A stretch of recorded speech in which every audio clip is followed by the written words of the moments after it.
Friends, നമുക്കിന്നൊരു cooker biryani ഉണ്ടാക്കി വെക്കാലോ. ബാ. ഹായ് ഗൈസ്, അപ്പൊ നമ്മളിപ്പോ ഒരു 6 പേർക്കുള്ള ബിരിയാണി ഉണ്ടാക്കുന്നത്. അപ്പൊ 1 കിലോ അരി എടുത്തിട്ടുണ്ട്.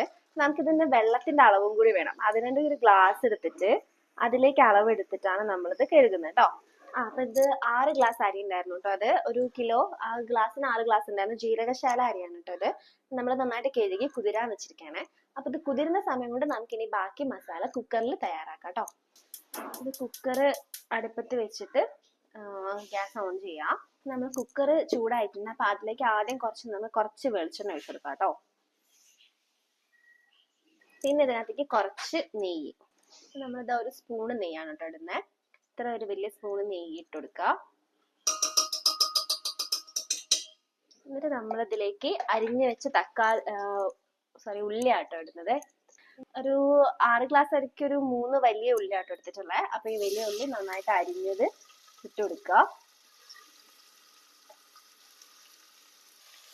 നന്നായിട്ട് വഴറ്റാം.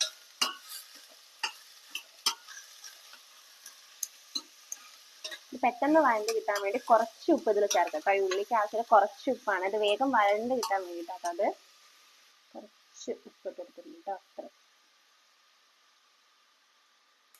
നന്നായിട്ട് ഇതൊന്ന് വഴറ്റിയെടുക്കാം. ഇപ്പൊ ഉള്ളി നന്നായിട്ട് വഴറ്റിയിട്ടുണ്ട്. ഇനി ഇതിലേക്ക് കുറച്ച് തക്കാളി ഇടാം. തക്കാളിയും കൂടി നന്നായിട്ടൊന്ന് വഴറ്റി കൊടുക്കണം കേട്ടോ. അപ്പൊ ഒരു തക്കാളിയാണ് എടുത്തത്. ഒരു അത്യാവശ്യം വലിയ ഒരു തക്കാളി മതി. അപ്പൊ അത് ഇട്ടിട്ടുള്ള. പിന്നെ നമ്മൾ പുളിക്ക് വേണ്ടി കുറച്ച് തൈര് ഒഴിക്കും. അപ്പൊ ഈ തക്കാളി ഒന്ന് വഴറ്റി വരട്ടെ കേട്ടോ. നെക്സ്റ്റ് ഇതിനായിട്ട് കുറച്ച് പേസ്റ്റ് എടുക്കുന്നുണ്ട്. അപ്പൊ കുറച്ച് പേസ്റ്റ് ഇതിൽ ഇട്ടിട്ടുണ്ട്. ഇത്ര തന്നെ അളവിലുള്ള പേസ്റ്റ് ആണ് ഇട്ടത്. 2 പച്ചമുളകും കുറച്ച് ഇഞ്ചിയും കുറച്ച് വെളുത്തുള്ളിയുള്ള പേസ്റ്റ് ആട്ടത്. അപ്പൊ ഇതൊന്ന് കുറച്ച് ഇത്രയും അളവ് തന്നെ ഇട്ടെടുത്തിട്ടുണ്ട്. അപ്പൊ ഇതൊന്ന് വഴറ്റിയെടുക്കണം കേട്ടോ. പക്കത്തിൽ ഇടാൻ മറന്നുപോയതാണേ. കുറച്ച് 3-4-5 ഗ്രാമ്പു ഇടണമായിരുന്നു. അത് നെയ്യ് ഓയിൽ ഒഴിച്ചില്ലേ, ആ സമയത്ത് ഇടണമായിരുന്നു കേട്ടോ. അപ്പൊ മിസ്സായതുകൊണ്ട് ഇപ്പൊ ഇടുവാണ്. അപ്പൊ ഇത് മസാലന്റെ കൂടെ വഴറ്റിയെടുക്കാൻ വേണ്ടിയിട്ടാണ്. അപ്പൊ 3-4-5 ഗ്രാമ്പും പിന്നെ ഒരു ചെറിയ 2-3 കഷ്ണം പട്ടയും ഇതിട്ട് കൊടുക്കാണേ. ഇതൊന്ന് വഴറ്റിയെടുക്കാം കേട്ടോ. അടുത്തതായിട്ട് ചെറിയൊരു കപ്പ് തൈര് ഒഴിച്ചു കൊടുക്കാണേ.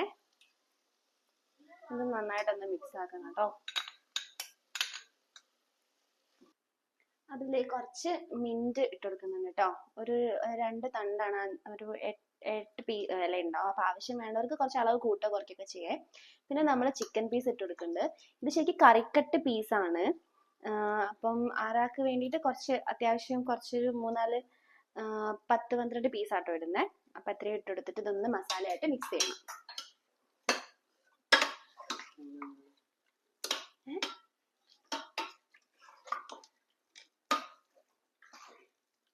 അപ്പൊ എന്നിട്ട് ചിക്കനെ നന്നായിട്ട് മിക്സ് ആക്കിയിട്ട് കുറച്ച് വെള്ളം ഒഴിച്ചിട്ട് ചിക്കൻ ആദ്യം ഒന്ന് വേവിച്ചെടുക്കണം. അപ്പൊ നമ്മൾ ഈ കുക്കർ അടച്ചു വെച്ചിട്ട് ഇത് കുക്കർ അടച്ചിട്ടുണ്ട്. ഇതിന് മീഡിയം ഹീറ്റിൽ ഒറ്റ വിസിലേക്ക് ഈ ചിക്കൻ ഒന്ന് വേവണം കേട്ടോ.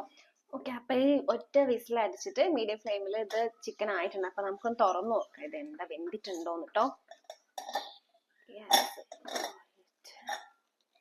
ഇതാ അപ്പൊ ചിക്കനൊക്കെ നന്നായി വെന്തിട്ടുണ്ട്.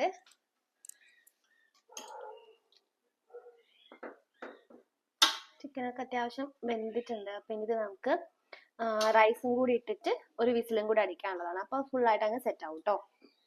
അപ്പൊ ഇതിൽ ഓൾറെഡി കുറച്ച് വെള്ളം ഉണ്ട്. അപ്പൊ നമുക്ക് അരി ഇട്ട് നോക്കിയിട്ട് വെള്ളത്തിന്റെ അളവ് അങ്ങനെ തീരുമാനിക്കട്ടോ. ശരിക്കും 6 ഗ്ലാസ് അരിക്ക് 6 ഗ്ലാസ് വെള്ളം എന്നാണ്. പക്ഷെ ചിക്കനിൽ വെള്ളം ഇറങ്ങുന്നതുകൊണ്ട് നമുക്ക് ഫൈനൽ ആയിട്ട് ഇത് പിന്നെ നോക്കിയിട്ട് വേണ്ടി വരും. വെള്ളം എത്ര വേണം തീരുമാനിക്കാം. അപ്പൊ ജസ്റ്റ് നമ്മൾ ഈ അരി ഒന്ന് ഇട്ട് കൊടുക്കട്ടെ. എന്നിട്ട് നോക്കാം എത്ര വെള്ളം ഒഴിക്കണം കേട്ടോ. പക്ഷെ നമ്മളിതാ വെള്ളം കുറച്ച് പൊതിനയില ഇട്ടിട്ടുണ്ട്. കുറച്ച് വെള്ളം ഈ വെള്ളം കണ്ടില്ലേ, റൈസിന്റെ മുകളിൽ കുറച്ചൊന്ന് പൊങ്ങി നിൽക്കാൻ പാകത്തിന് വെള്ളം ഇട്ടിട്ട് ഒരു വിസില് നമുക്ക് ഹൈ ഫ്ലെയിമിലൊന്ന് റൈസും കൂടെ വേവിക്കാം കേട്ടോ.